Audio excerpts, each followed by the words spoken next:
You've been told a lie about dopamine, a very convenient lie that benefits hundreds of billion-dollar companies. The lie is that dopamine is the pleasure molecule. That when you do something you enjoy, eat a piece of cake, watch a good movie, your brain releases dopamine as a reward, making you feel good. That's not quite right. Dopamine isn't about pleasure. It's about anticipation. It's the molecule of motivation. It's the relentless neurological urge that says, do that again. You need to get that. It's the engine of desire, not the feeling of satisfaction. The modern world, from the apps on your phone to the food in your pantry, has become a playground for engineers whose sole job is to exploit this neurological loop. They're not selling you a product. They're selling you a dopamine hit. They have systematically hacked your brain's reward system to keep you scrolling, watching, and consuming, often against your own best interests. Today, we're exposing the code behind this hack. We're deconstructing the dopamine trap. The single most effective psychological hack ever deployed at scale is the principle of variable rewards. And you carry a device designed around it everywhere you go. Think about a slot machine in a casino. It's addictive not because you win every time, but because you don't know when you'll win. The uncertainty is the hook. Every pull of the lever is a spike of anticipatory dopamine. Now pick up your phone. Open Instagram, TikTok, or X. What do? You pull down to refresh.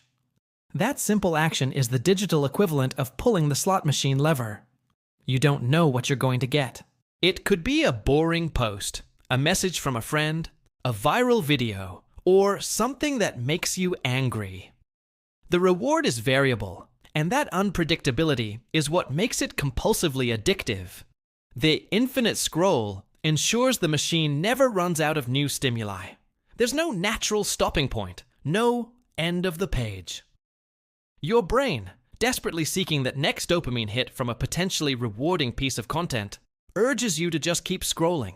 You're not just browsing, you're gambling for morsels of digital validation, and the house always wins your time and attention. The dopamine hack isn't just digital, it's edible. Ever wonder why it's so hard to eat just one potato chip, but easy to stop eating broccoli? It's not a lack of willpower, it's a matter of chemistry. Food scientists, with budgets in the millions, have perfected the art of creating hyper-palatable foods. Their goal is to find the bliss point, the perfect combination of salt, sugar, and fat that triggers the largest possible dopamine release in your brain. These foods are engineered to provide an immediate, intense sensory reward that whole natural foods simply cannot compete with. Your brain registers a potato chip or a sugary soda not just as food, but as a highly rewarding event, and it screams for you to repeat the experience. This creates a feedback loop. The more hyperpalatable foods you eat, the more your brain craves them, and the less satisfying natural foods become. Your baseline for what tastes good gets artificially inflated. This isn't an accident. It's a deliberate business strategy to create cravings and ensure repeat customers. You're not just fighting a snack, you're fighting a team of scientists who have hacked your taste buds and your brain's reward circuitry. Why do you feel a sense of low-grade panic if you might lose your Snapchat streak? Why does the little red dot on your app icons feel impossible to ignore? This is the hack of gamification, applying game-like mechanics to non-game activities to keep you engaged. That red dot is a perfect dopamine trigger. It represents a novel social reward waiting to be claimed. Your brain sees it and releases a tiny bit of dopamine, motivating you to click. It's a digital Pavlovian bell. Streaks are even more insidious. They leverage another cognitive bias, loss aversion. Our brains are more motivated to avoid a loss than to achieve a gain.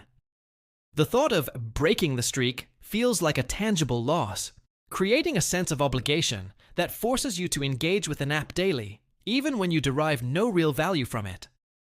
Fitness apps, language apps, social media, they all use this.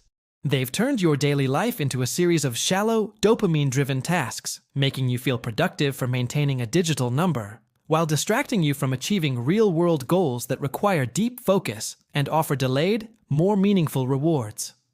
Remember when you had to wait a full week for the next episode of your favorite TV show? That waiting period was a form of friction. It gave you time to process, to anticipate, to talk about it with friends. Today, streaming services like Netflix and YouTube have declared war on friction. The autoplay next episode feature is one of the most powerful dopamine hacks in media. Just as one episode ends, often on a cliffhanger, the anticipation for what's next is at its peak. By automatically starting the next one, the platform capitalizes on that dopamine spike before it can fade, effectively eliminating your window to make a conscious decision to stop. They've made continuing easier than stopping. They offer you an endless, frictionless fire hose of content, perfectly tailored by an algorithm to keep your dopamine system activated. Binge watching isn't a behavior we chose. It's a behavior that was designed for us.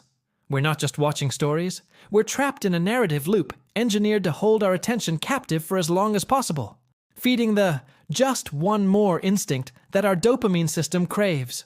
So what's the endgame here?